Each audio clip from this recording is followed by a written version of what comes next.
The government has continued to upgrade teachers in readiness of competency-based curriculum learners joining junior secondary schools in January next year. Speaking at Chania Girls High School, Thika, Education Secretary Prof. George Magoha said that the normal school programs will resume in January 2023 after the COVID-19 disruptions. These teachers, he added, will be upgraded to teach in these junior and senior secondary classes. Magoha said that the government will on Friday 22nd July announce how learners will move from grade 6 to grade 7. He said that all secondary schools in the country will be available for selection into junior secondary schools. He added that they had already completed constructions of 7,000 classes across the country, remaining with just a deficit of 3,000 classrooms out of the targeted 10,000 classrooms. We are continuing to inspect the CBC classrooms. We have a target. We are concerned with ensuring that we get results. None other than His Excellency the President has preached to us that as far as his government is concerned, we must be performance oriented. Whatever we are doing must be performance based. So we start with the deliverables. So whether anybody likes it or not, I, as the current CS Education, am going to ensure that what we have on paper is on the ground. You can take it to the bank. And that's why we are now in the second phase, even though people are saying, what is this guy doing because time is finished? Our time is not finished. We are being paid by the government to perform work. One of the performance targets I was given by His Excellency the President is to ensure that the 10,000 classrooms are ready. We are at around 7,000 plus. We have around 3,000 to go, and we shall ensure that they are completed. And this is one of them. As we speak now, I think close to 50 of them are ready. Within the period of 2 weeks, scattered across the country, we have already commissioned classrooms in Siaya. We have commissioned classrooms in Kisumu. We have commissioned classrooms in Homa Bay. We are today commissioning classrooms here, and you will see me commissioning them. One will ask, why do I, as a Minister of Government, go to commission? I must make sure that I am not given reports that cannot be verified.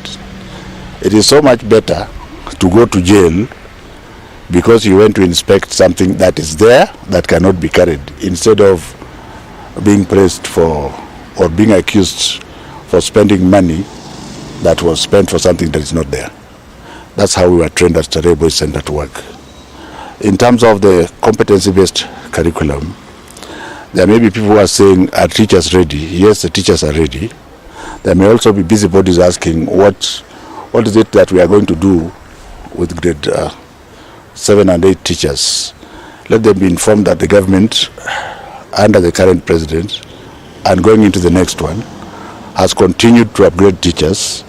The only reason why we have not allowed grade 7 and 8 teachers to go into the school-based program is because we are normalizing in January.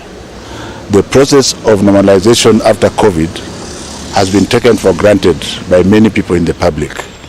But I think the pace at which we are going, come January next year, those teachers will continue to be upgraded so that they are able to teach the classes that will be required in both junior secondary and senior secondary. In terms of the other effects of preparedness, I think we are on the last stretch, to tell you the truth, because there are also people who will be asking, what about our concern with private schools? For those who don't know, the private schools hold a large number of our own children, both in primary and secondary school, going into hundreds of thousands. So it will only be a stupid idiot or a misinformed politician who will ignore them in the process of moving forward with CBC. So we shall continue as government, like I have said many times, that I'm a minister of government for both public and private sector, and that even though primary school is free by constitution, nobody has stopped a Kenyan who wants to pay for his child, because the facilities are there, to continue to do so. Therefore, it is important for government to ensure that as we move into the CBC, we pronounce ourselves in that arena without necessarily taking responsibility for the payment of fees there. As far as 100% transition is concerned, I think it has also been achieved this year, going by the figures that I have seen, and it is now up to the next government to continue with the same mantra and to ensure that it is good for our children. There are, of course, you are aware, there are schools which took up to 850 children, some took 815, some took 700. The children are at school, and the sky has not come down and we have not collapsed, because we are all working together as one government. I also want to thank the Ministry of Interior and the Coordination of National Government that we have worked with together, and to urge them to continue, because they seem to be the constant that will remain in this process. As long as we focus on the child, it doesn't matter who takes over the government, the child will have to be given the service. I want to pronounce myself that the transition is coming, but it will not just be one transition. There's one this year, and there will be another one shortly after when we move to grade 9. I think it is possible, and for those busybodies who still ask whether CBC has changed the children, I think they should just open their eyes and look at what the children are able to do. Finally, on Friday this week, by the grace of God, we intend to pronounce ourselves very clearly on how our children are going to move from grade 6 to 7, what they have to do, and perhaps the most important thing is that all the registered secondary schools, both public and private, shall be available for them to choose. Any child who opts to go to a private school should have consulted the teacher and the parent, because then there's a small matter of school fees. So that if it is possible that the children in the private schools remain there, if they have conformed and they have been registered as junior secondary schools, they'll keep away the pressure. People will ask, why are we sending children to Kenya High School and everywhere? We have built classrooms everywhere. So you may go to a junior high school at Kenya High School and at Mango here, but it's not a guarantee that you will remain there at senior school, because when the other exam comes, you'll just apply like all the others. This is what used to happen with A-levels, where you are at Kenya High School, but at A-level you go to Moi Eldoret. So I think that's basically what I want to say for now.